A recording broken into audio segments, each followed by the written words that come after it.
بسم اللہ الرحمن الرحیم عن عبادۃ بن الصامت قال قال رسول اللہ صلی اللہ تعالی علیہ وسلم وحولہ عصابۃ من اصحابہ۔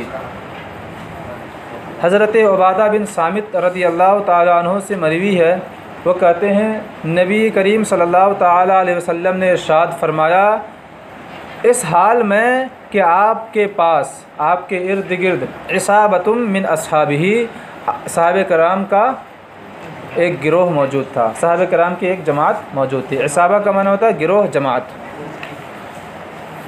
اس حال میں آپ صلی اللہ تعالی علیہ وسلم نے ارشاد فرمایا کیا؟ بایعونی علی الا تشرکوا باللہ شیئا، مجھ سے بیعت کرو کن چیزوں پر؟ ان چیزوں پر، اس بات پر کہ تم اللہ کے ساتھ کسی کو شریک نہیں ٹھہراؤ گے۔ اچھا، یہاں پہ شرک ٹھہرانے سے منع کیا گیا۔ شرک شرک سے کیا مراد ہے؟ شرک کی دو قسمیں ہیں۔ ظاہر حدیث یہ بتلا رہی ہے کہ یہاں پر شرک سے مراد شرک اصغر ہے۔ شرک اصغر، ریا کو شرک اصغر کہتے ہیں، کہ عبادت میں دوسرے کی واہ واہی مقصود ہوتی ہے، تو ایک حیثیت سے اللہ کی عبادت میں دوسرے کو بھی کیا کر دیا؟ شریک کر دیا۔ تو یہ ریا، یہ کیا ہے؟ شرک اصغر ہے۔ اور یہ بھی ہو سکتا ہے کہ یہاں پر شرک اکبر مراد ہو، یعنی اسلام لانے کے بعد اب تم دوبارہ بتوں کی پوجا مت کرنا۔ بات سمجھ میں آ گئی؟ دونوں مراد ہو سکتا ہے۔ ولا تسرقوا، اور اس بات پر مجھ سے بیعت کرو کہ تم چوری نہیں کرو گے۔ ولا تزنوا، اور اس بات پر کہ تم زنا نہیں کرو گے۔ ولا تقتلوا اولادکم، اور اس بات پر مجھ سے بیعت کرو کہ تم اپنی اولاد کو قتل نہیں کرو گے۔ ولا تأتوا ببہتان تفترونہ بین ایدیکم وارجلکم، اور اس بات پر مجھ سے بیعت کرو کہ تم بہتان تراشی نہیں کرو گے، بہتان نہیں لاؤ گے جسے تم اپنے ہاتھوں اور اپنے پاؤں کے درمیان گڑھتے ہو۔ اچھا، تقتلوا اولادکم سے واضح ہے۔ اب یہاں پہ تأتوا ببہتان، اس کا کیا مطلب؟ یعنی اس بات پر تم مجھ سے بیعت کرو کہ تم کسی پر بہتان، کسی پر الزام نہیں لگاؤ گے۔ اچھا، یہاں پر بہتان کی نسبت کس کی طرف کی گئی؟ ہاتھوں اور پاؤں کے درمیان کی گئی، پاؤں کی طرف کی گئی۔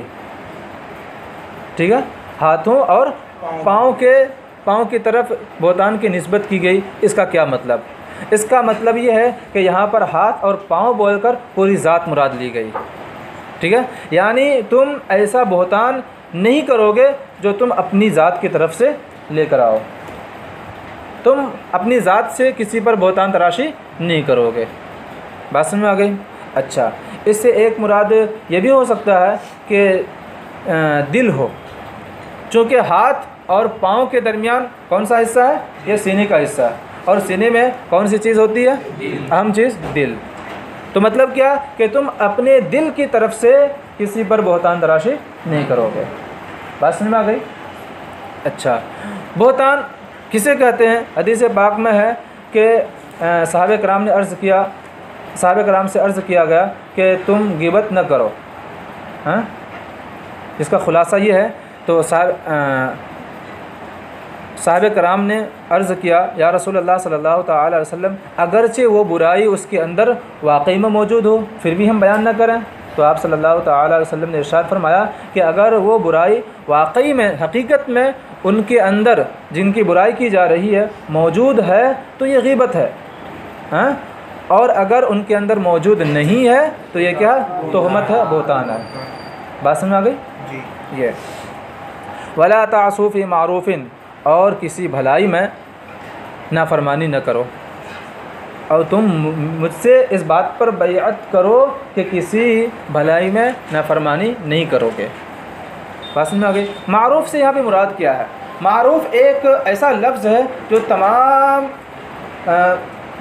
اچھائیوں کو بھی شامل ہے، تمام اچھائیوں کے کرنے کا حکم اور تمام برائیوں سے رکنے کا حکم شامل ہے اس کے اندر۔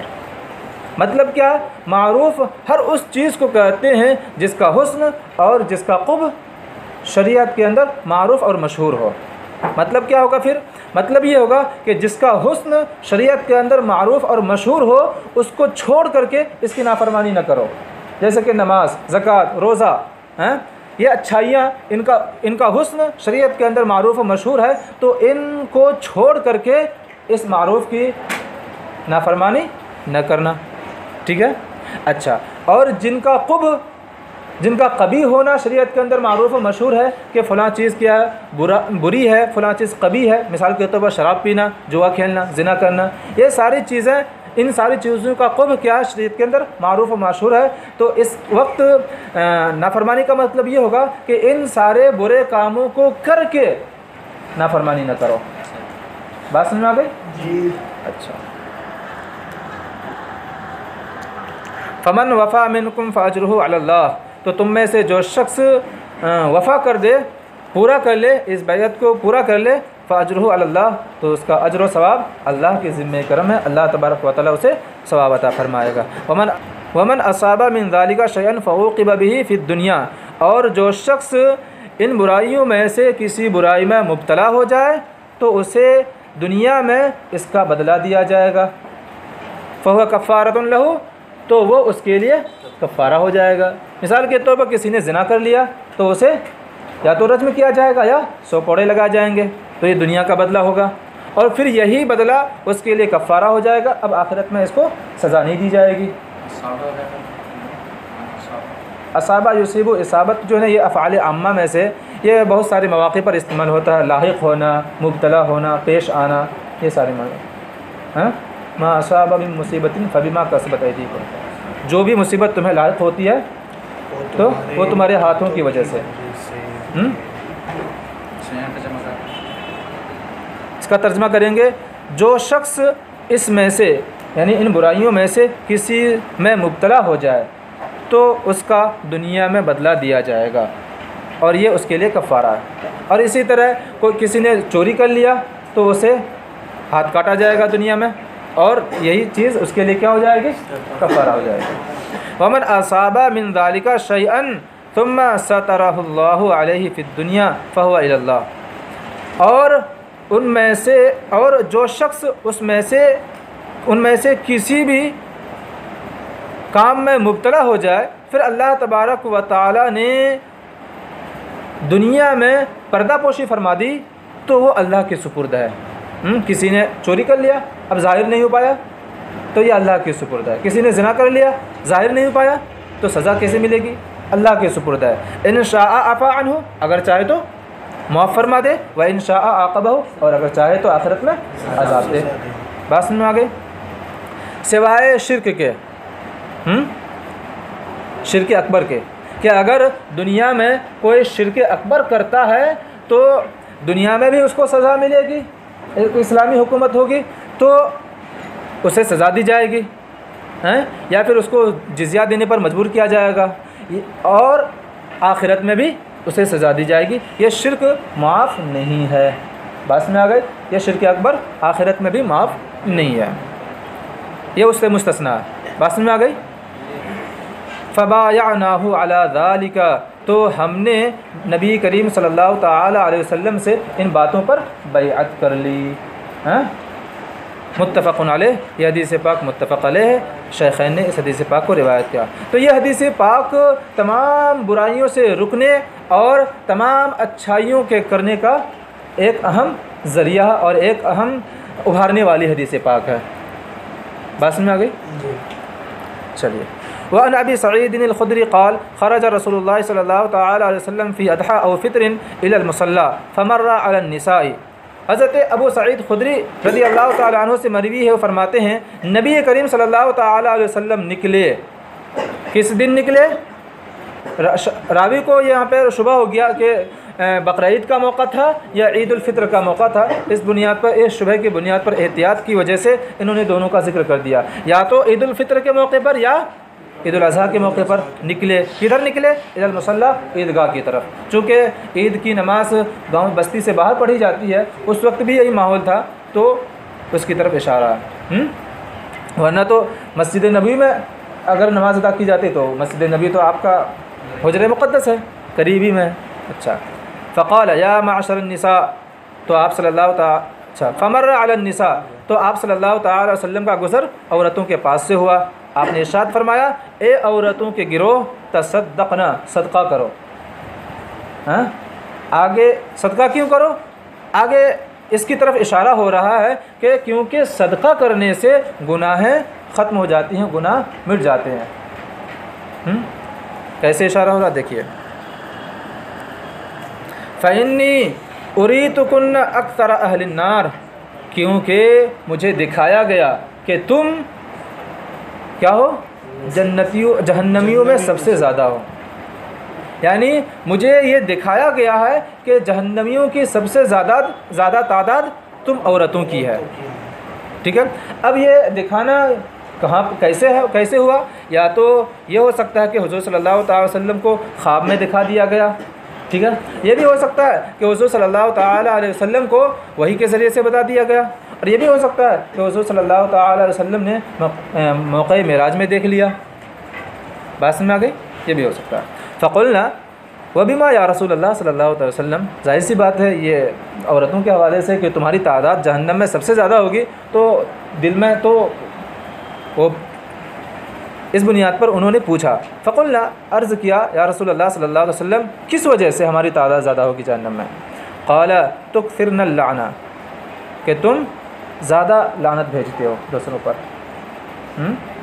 یہ وجہ، عورتیں دوسرے پر لعنت بھیجنے میں پیچھے نہیں رہتی ہیں، بہت زیادہ لعن طعن کرتی ہیں. وَتَكْفُرْنَ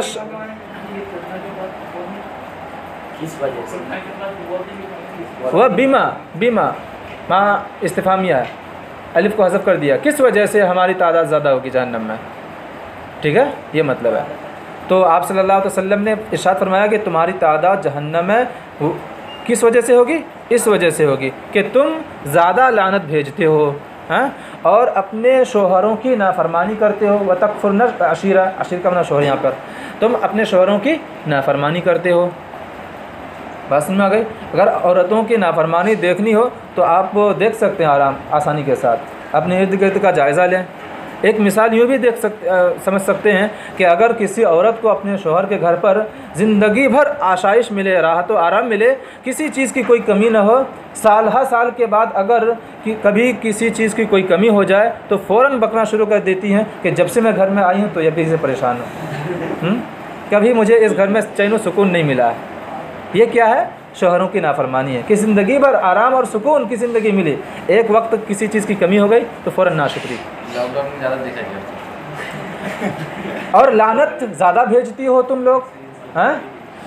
اور یہ عورتوں کا خاصہ ہے کہ جب بھی کوئی معاملہ آئے گا تو فوراً لعنت بھیجنا شروع کر دی کہ تم پر لعنت ہو، تم پر لعنت ہو.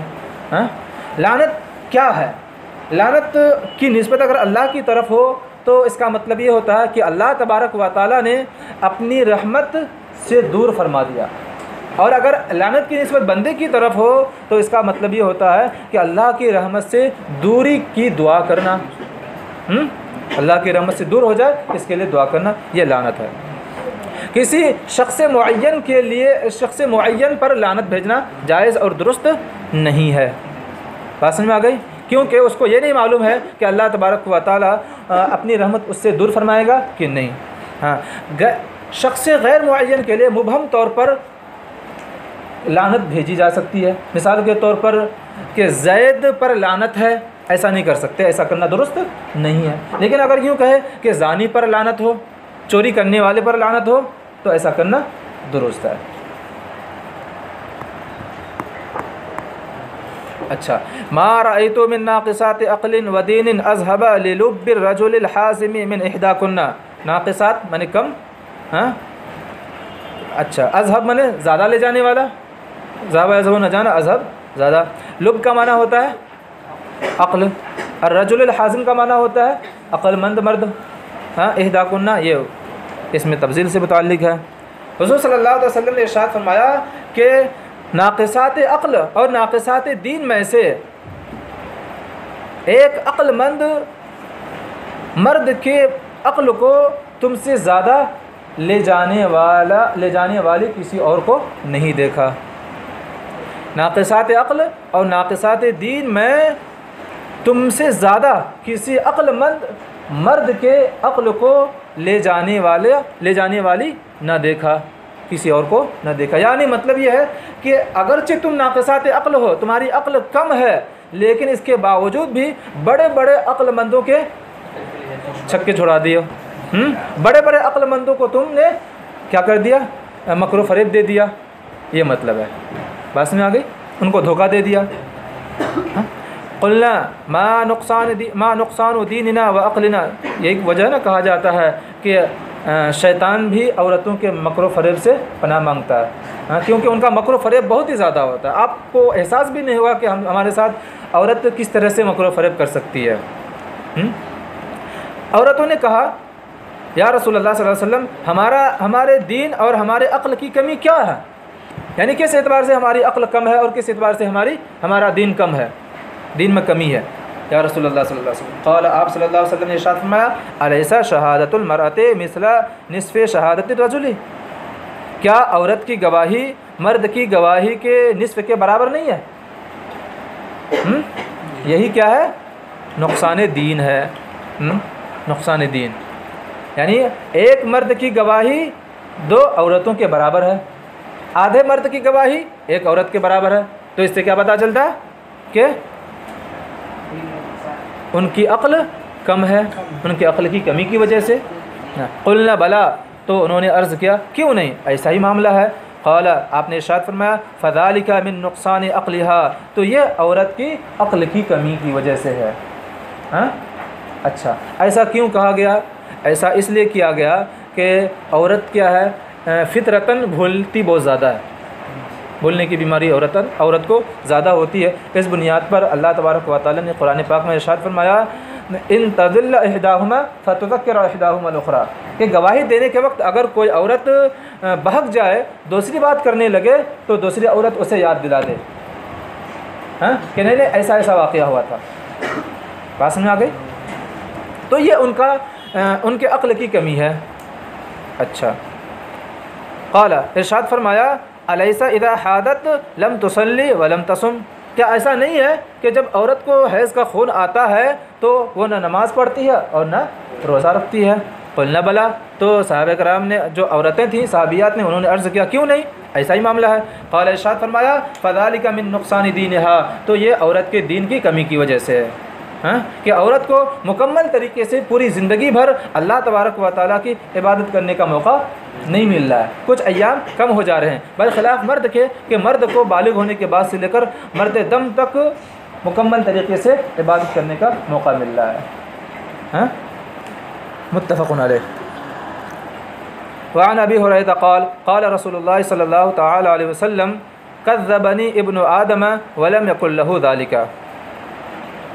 حضرت ابو ہریرہ رضی اللہ تعالی عنہ سے مروی ہے، آپ صلی اللہ تعالی علیہ وسلم نے ارشاد فرمایا، کذبنی ابن آدم، ابن آدم نے مجھے جھٹلایا، ولم یکن لہ ذلک، حالانکہ اس کے لیے یہ مناسب نہیں ہے۔ اللہ تعالیٰ ارشاد فرماتا ہے، نبی کریم صلی اللہ علیہ وسلم نے ارشاد فرمایا کہ اللہ تبارک و تعالیٰ نے یہ ارشاد فرمایا کہ ابن آدم نے مجھے جھٹلایا، حالانکہ یہ جھٹلانا، یہ تکذیب اس کے لیے مناسب نہیں ہے۔ وَشَتَمَنِي وَلَمْ يَكُنْ لَهُ ذَلِكَ، اور ابن آدم نے مجھے گالی دیا، وَلَمْ يَكُنْ لَهُ ذَلِكَ، حالانکہ یہ کام اس کے لیے مناسب نہیں ہے۔ پاس میں آ گئی؟ اب اللہ تبارک و تعالیٰ کو بندوں کا جھٹلانا، اللہ تبارک و تعالیٰ کو ابن آدم کا گالی دینا، اس کا کیا مطلب ہے؟ آگے خود حدیث پاک میں اس کی تشریح آ رہی ہے۔ فَأَمَّا تَكْذِبُهُ إِيَّايَ، اللہ ارشاد فرماتا ہے، رہی بات ابن آدم کا مجھے جھٹلانا، فَقَوْلُهُ لَن يُعِيدَنِي كَمَا بَدَأَنِي، تو اس کا ابن آدم کا یہ کہنا ہے کہ مجھے ہرگز دوبارہ نہیں زندہ فرمائے گا جیسا کہ اللہ تبارک و تعالیٰ نے مجھے پیدا فرمایا۔ کفار نے انکار کیا تھا کہ جس طرح اللہ تبارک و تعالیٰ نے ہمیں پہلے پیدا فرمایا، پہلی بار میں پیدا فرمایا، اسی طرح دوبارہ ہمیں زندہ نہیں فرمائے گا، یعنی بعد الموت کا انکار کیا۔ اور اللہ تبارک و تعالیٰ قرآن پاک میں کیا ارشاد فرماتا ہے کہ بعد الموت برحق ہے، ہم انا بدأناکم کما خلقناکم اول مرہ، کہ ہم تمہیں اسی طرح دوبارہ زندہ فرمائیں گے جس طرح ہم نے تمہیں پہلی بار پیدا فرمایا۔ اللہ تبارک و تعالیٰ قرآن پاک میں یہ ارشاد فرماتا ہے کہ جس طرح ہم نے پہلی بار پیدا فرمایا اسی طرح ہم تمہیں دوبارہ زندہ فرمائیں گے۔ سامنے والے کے پیش نظر کیا تھا؟ سامنے والا یہ کہتا تھا، جھٹلانے والا یہ کہتا تھا، اس کی نظر میں یہ بات تھی کہ دوبارہ پیدا کرنا بہت مشکل ہے، دوبارہ کیسے پیدا کرے گا اللہ تبارک و تعالیٰ؟ حالانکہ آپ غور کریں تو پہلی بار پیدا کرنا دوسری بار پیدا کرنے سے زیادہ مشکل ہے، کہ پہلی بار پیدا کرنا بغیر کسی تصویر کے ہے، بغیر کسی خاکے کے ہے، تو نسبتاً یہ پہلی بار پیدا کرنا دوسری بار پیدا کرنے سے کیا ہے؟ زیادہ مشکل ہے۔ ہاں، پھر بھی وہ کفار کیا کہتے تھے کہ دوبارہ ہماری تخلیق دوبارہ ہمیں اٹھایا نہیں جائے گا، لیکن یہ پہلی بار پیدا کرنا زیادہ مشکل ہے دوسری بار کی بنسبت، یہ ہمارے اعتبار سے ہے، ورنہ اللہ کے اعتبار سے تو سب برابر ہے۔ اللہ کے لیے پہلی بار بھی پیدا کرنا اور دوسری بار بھی پیدا کرنا سب برابر ہے اس کے لیے یہ نہیں کہہ سکتے ہیں کہ پہلی بار پیدا کرنا زیادہ مشکل ہے دوسری بار آسان ہے، یہ بس سمجھانے کے لیے کہہ سکتے ہیں۔ ہمارے اعتبار سے، اللہ کے اعتبار سے تو سب برابر ہے، کن فیکون، اہون کا معنی آسان۔ اور پہلی بار وَلَيْسَ أَوَّلُ الْخَلْقِ بِأَهْوَنَ عَلَيَّ مِنْ إِعَادَتِهِ، اللہ ارشاد فرماتا ہے اور پہلی بار پیدا کرنا میرے لیے دوسری بار پیدا کرنے سے زیادہ آسان نہیں ہے، یعنی برابر ہے میرے لیے۔ وَأَمَّا شَتْمُهُ إِيَّايَ، رہی بات ابن آدم کا مجھے گالی دینا تو اس کا کیا مطلب؟ فَقَوْلُهُ اتَّخَذَ اللَّهُ وَلَدًا، تو بندے کا یہ کہنا کہ اللہ نے اپنے لیے لڑکا اختیار کر لیا، جیسا کہ نصرانی کہتے ہیں کہ عیسیٰ علیہ السلام اللہ کا بیٹا ہے، یہودی کہتے ہیں کہ حضرت عزیر علیہ السلام خدا کا بیٹا ہے۔ تو یہ اللہ تبارک و تعالیٰ کے لیے کیا ہے؟ گالی ہے۔ وَأَنَا الْأَحَدُ الصَّمَدُ الَّذِي لَمْ أَلِدْ وَلَمْ أُولَدْ، اور میں تنہا ایک ہوں، الصمد بے نیاز ہوں، الَّذِي لَمْ أَلِدْ وَلَمْ أُولَدْ، کہ نہ میں نے کسی کو جنا اور نہ میں خود جنا گیا، یعنی میں بے نیاز ہوں، میں تنہا ہوں، میں یکتا ہوں، اور نہ مجھ سے کسی کا بیٹا ہوا، نہ مجھ سے کوئی بیٹا ہوا، اور نہ میں کسی کا بیٹا ہوں۔ بات سمجھ میں آ گئی؟ وَلَمْ يَكُنْ لِي كُفُوًا أَحَدٌ، اور میرا کوئی ہمسر نہیں، میرا کوئی مشابہ نہیں ہے۔ یہ اللہ تبارک و تعالیٰ کے لیے بیٹا ثابت کرنا یا اللہ تبارک و تعالیٰ کے حق میں کیا ہے؟ گالی ہے، شتم ہے۔ وہ پھر روایت عن ابن عباس، اور ایک دوسری روایت میں حضرت عبداللہ ابن عباس سے مروی ہے، وَأَمَّا شَتْمُهُ إِيَّايَ فَقَوْلُهُ لِي وَلَدْ، تو رہی بات بندے کا ابن آدم کا مجھے گالی دینا تو اس کا یہ کہنا ہے کہ میرا لڑکا ہے، میرے لیے لڑکا ثابت کرنا ہے۔ وَسُبْحَانِي أَنْ أَتَّخِذَ صَاحِبَةً أَوْ وَلَدًا، اور میرے لیے پاکی ہے اس بات سے کہ میں بیوی اختیار کروں یا لڑکا اختیار کروں، ولد اختیار کروں۔ رواہ البخاری، اسے امام بخاری رحمۃ اللہ تعالی علیہ نے روایت کیا۔ اچھا، اتخذ ولدن سے نصرانیوں کا بھی رد ہو رہا ہے اور ساتھ ہی ساتھ یہودیوں کا بھی رد ہو رہا ہے، اور ساتھ ہی ساتھ کفار مکہ کا بھی رد ہو رہا ہے۔ کفار مکہ کا رد کیسے ہو رہا ہے؟ کفار مکہ فرشتوں کو اللہ کی بیٹیاں قرار دیتے تھے، اور ولد کا اطلاق لڑکا اور لڑکی دونوں پر ہوتا ہے۔ بات میں آ گئی؟ تو اس اعتبار سے کفار مکہ کا بھی رد ہو رہا ہے۔ اور پہلے والے جملے میں کس کا رد ہو رہا ہے؟ وہ صرف کفار مکہ کا رد ہو رہا ہے۔ شتمنی، مجھے گالی دی۔